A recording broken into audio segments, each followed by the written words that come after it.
Bonjour à toutes et à tous et bienvenue dans cet épisode de Mot pour Mot. Aujourd'hui on plonge dans un sujet fascinant et un peu bizarre, les rêves.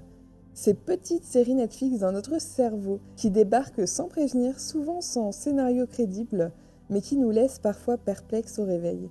Vous savez, ces moments où vous vous demandez pourquoi vous étiez en train de courir tout nu dans la rue ou de perdre vos dents sans même avoir mangé de caramel.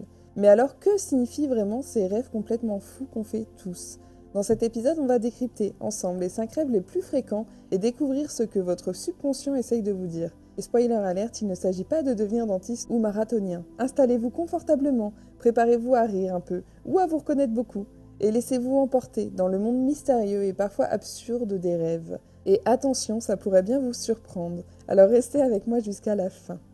Rêver de tomber. Ah, le fameux rêve où l'on tombe dans le vide. Vous êtes là, tranquillement, en train de marcher, et tout à coup, bam, c'est la chute libre.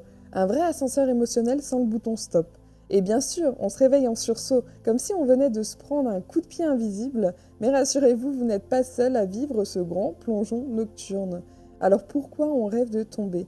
En gros, c'est votre cerveau qui joue le rôle d'un coach de vie pas super sympa en vous disant « Eh, tu sens que tu perds le contrôle là, non ?» Et ce rêve est souvent lié à une période de stress ou d'insécurité dans votre vie. Peut-être que vous avez l'impression que tout vous échappe, que vous perdez pied, ou simplement que vous avez trop regardé de vidéos de chute sur Internet. En fait, tomber dans un rêve, c'est un peu comme si votre subconscient activait le mode alerte rouge. Il vous signale que quelque chose ne tourne pas rond, que vous avez peur de l'échec ou de perdre le contrôle. Mais bon, au moins dans ce rêve, on tombe sans se faire mal. Une petite consolation, non ?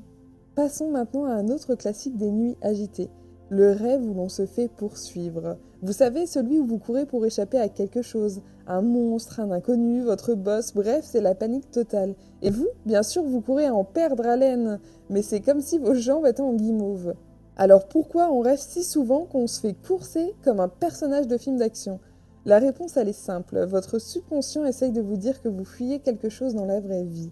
Un problème, une responsabilité, une conversation que vous repoussez depuis trop longtemps. Bref, c'est la mode stratégie de l'autruche, sauf que dans vos rêves, vous ne pouvez pas vous planquer la tête dans le sable. Être poursuivi, c'est votre cerveau qui vous crie « Allez, affronte ce qui te fait peur ». Mais bon, c'est toujours plus facile de courir à toute allure dans son rêve que de faire face à ce qui nous stresse vraiment, non ? La prochaine fois que vous ferez ce rêve, rappelez-vous qu'il s'agit peut-être juste d'un petit rappel de votre subconscient. Il est temps de cesser de fuir. Ensuite, on a le fameux rêve où l'on perd ses dents. Rien de tel pour bien commencer la journée, n'est-ce pas ? Vous vous regardez dans le miroir et la catastrophe. Vos dents tombent une à une, comme des dominos. En quelques secondes, vous passez du sourire Colgate au sourire complètement édenté. Charmant. Mais alors pourquoi diable rêvons-on de perdre ses dents ? Est-ce un message caché de notre dentiste parce qu'on mange n'importe quoi ? Pas vraiment. En fait, ce rêve est souvent lié à nos insécurités. Perdre ses dents, c'est perdre une partie de soi. Un symbole de notre apparence, de notre pouvoir ou de notre confiance.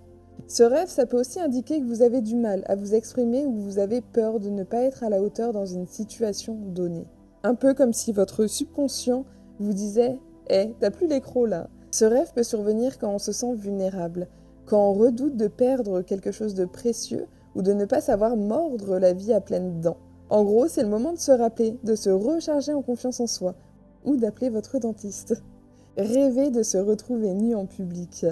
Le cauchemar ultime. Vous marchez tranquillement dans la rue, au bureau ou pire, au lycée de votre adolescence et soudain, vous réalisez que vous êtes complètement nu. Pas un petit oubli de chemise, non, nu comme un verre exposé à tous les regards et c'est la panique totale. Mais alors pourquoi rêve-t-on si souvent de se retrouver à poil en public ? Spoiler, ce n'est pas un rappel pour faire plus de shopping. En réalité, ce rêve symbolise souvent une peur d'être jugé ou exposé. C'est comme si votre subconscient activait le mode alertogène pour vous dire que vous vous sentez vulnérable ou honteux dans une situation. Peut-être que vous avez peur de montrer vos faiblesses ou de révéler une partie de vous-même que vous préféreriez cacher, ou alors vous êtes juste en retard pour le carnaval, qui sait. En bref, se retrouver nu dans un rêve, c'est un peu comme un grand « attention, tu te sens à découvert ».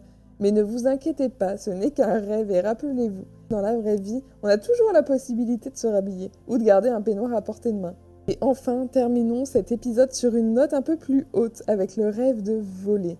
Pas voler quelque chose dans un magasin, non. Voler de ses propres ailes. Ah, la liberté ultime, vous êtes là, planant au-dessus des nuages, la brise dans les cheveux, aucun souci à l'horizon. C'est comme si vous aviez décroché un billet pour le premier vol en classe affaires, sans même passer par la sécurité. Mais pourquoi rêvons-nous de voler ?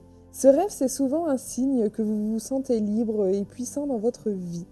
Ça peut aussi symboliser un désir de vous échapper des contraintes ou de dépasser des obstacles qui se dressent devant vous. Voler dans un rêve, c'est comme si votre subconscient vous disait « Regarde, tu es capable de grandes choses, tu as le pouvoir de t'élever au-dessus des difficultés ». C'est un rêve qui peut aussi refléter un sentiment de liberté personnelle ou une aspiration à atteindre de nouveaux sommets. En gros, c'est un message plutôt positif qui vous encourage à prendre du recul, à voir les choses sous un autre angle et à ne pas laisser les obstacles vous freiner.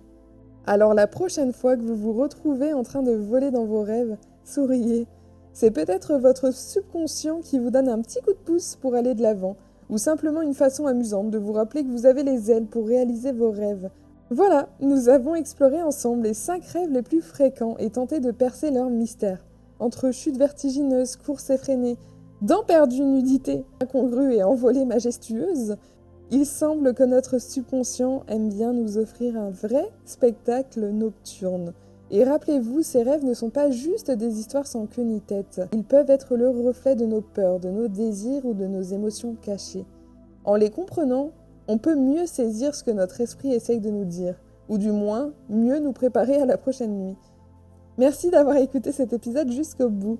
Si cet épisode vous a plu, n'hésitez pas à le partager autour de vous. Et n'hésitez pas à laisser un petit avis et des petites étoiles. Vous aideriez énormément le podcast à se faire connaître et ça, c'est top. N'oubliez pas de suivre Mot for Mot sur Insta pour me partager vos retours et vos témoignages sur le sujet de la semaine et pour ne pas manquer les prochains épisodes. À très bientôt pour de nouvelles explorations dans le monde fascinant de l'esprit humain. D'ici là, faites de beaux rêves, ou du moins des rêves intéressants. Bonne semaine, bye bye.